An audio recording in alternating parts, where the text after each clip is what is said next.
മേളയിൽ നിന്ന് മത്സര വിഭാഗത്തിൽ പ്രദർശിപ്പിച്ച ബോപ്പം എന്ന ചിത്രത്തിന് മികച്ച പ്രതികരണം. കസാഖിസ്ഥാൻ ചിത്രമായ ബോപ്പം സംവിധാനം ചെയ്ത സന്ന ഇവബായാണ്.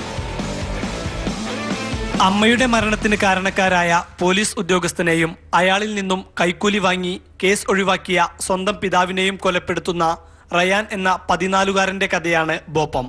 പ്രതികാരത്തിലും തൃപ്തി വരാതെ പഴയ സോവിയറ്റ് പതാക തകർന്ന കപ്പലിൽ കെട്ടിവെച്ച് റയാൻ അമ്മയുടെ വഴിയെ യാത്ര തുടരുന്നതോടെ ചിത്രം പൂർണ്ണമാകുന്നു. റഷ്യയുടെ ഇപ്പോഴത്തെ പ്രാദേശികമായിട്ടുള്ള കാര്യങ്ങളും ഒരുപാട് ചർച്ച ചെയ്തിട്ടുണ്ട് ഈ സിനിമ. വളരെ നല്ല മൂവി.